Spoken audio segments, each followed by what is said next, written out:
Boa noite a você aí do outro lado. Começa agora o seu saldo do dia do valorinvest.com. Agora, hoje, dia 25 de maio de 2021.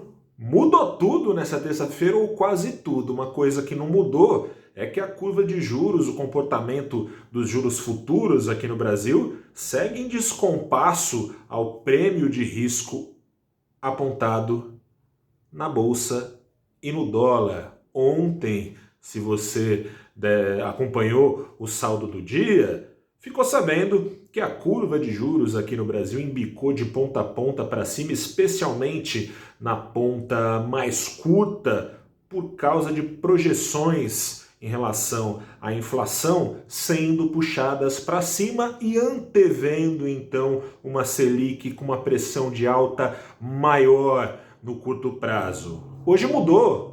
Se para frente tá projetado uma coisa maior, o que ficou para trás é menor. O IPCA 15, que usa a mesma fórmula do IPCA, a diferença do IPCA, né, conhecido como Índice Oficial de Inflação, é um apelido, né, ele não é exatamente oficial, é o índice considerado pelo Banco Central para definir o rumo da Selic.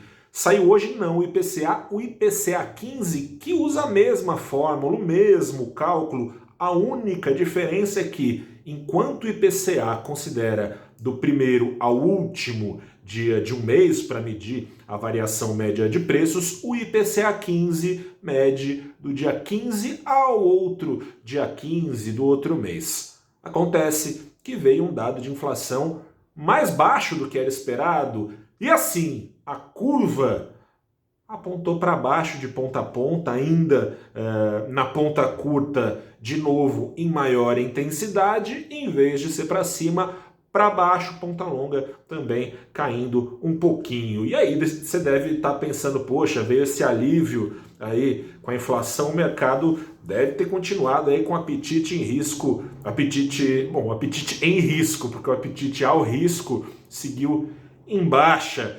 Ibovespa fechou nessa terça-feira com uma queda de 0,84%, chegou a ser maior ao longo do dia, enquanto o dólar, que começou em baixa, foi trocando de mão, até que fechou o dia em alta, 0,25% mais caro no mercado à vista brasileiro, aos R$ 5,33. A real é que o mercado de bolsa e, por consequência, o câmbio aqui no Brasil seguem os dois bastante sintonizados com outra inflação, não com a inflação brasileira, mas com a inflação americana, que faz 2 semanas mostrou um ritmo mais forte do que era esperado, que já não era um ritmo, que já não era brinquedo que estava sendo esperado.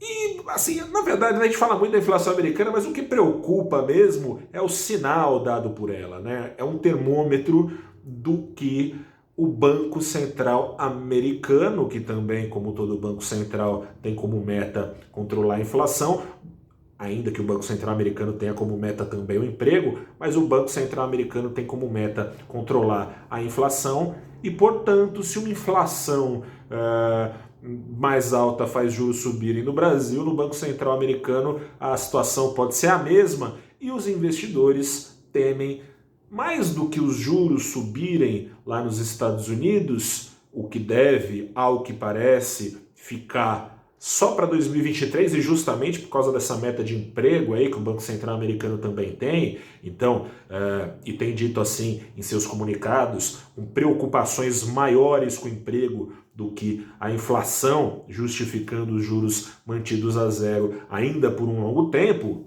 mercado teme que pare de chover dólar, que parem ou diminuam as injeções monetárias que foram super intensificadas desde o começo dessa crise no ano passado, em março, ali com a chegada da pandemia ao Ocidente, na base de 120 bilhões com B de bola de dólares, recomprando títulos, essa dinheirama escorrendo especialmente para as bolsas, mais especialmente a americana e ainda mais especialmente ao setor tecnológico nos Estados Unidos, Por isso esse sobe e desce danado guiado pela Big Tech americana. Essa dinheirama, se secar, pode começar a desinflar em maior intensidade as bolhas de liquidez que foram infladas ao longo da crise, bolha essa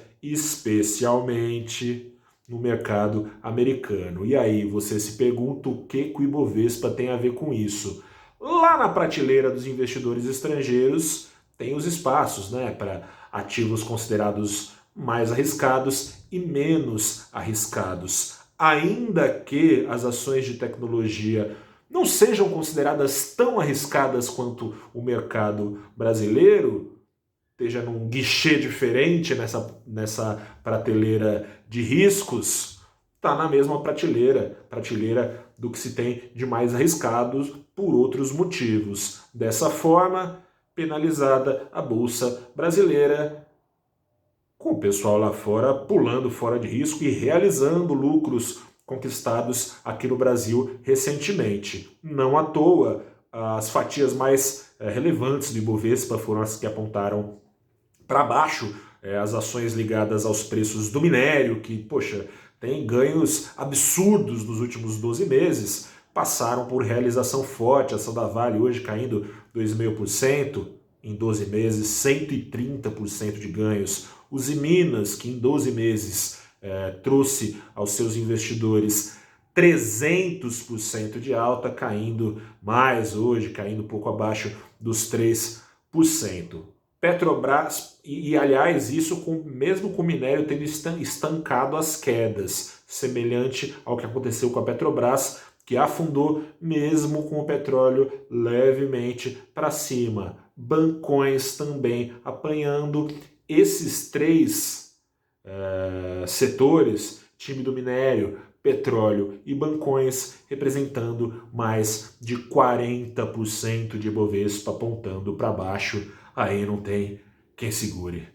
Grande abraço a você. Vamos ver como é que continua a semana, se esse fantasma aí da inflação americana seguirá indo e voltando e sendo soberano nos rumos do mercado mundial, consequentemente aqui no Brasil. Grande abraço a você. A pandemia não acabou. Se cuide. Até a próxima.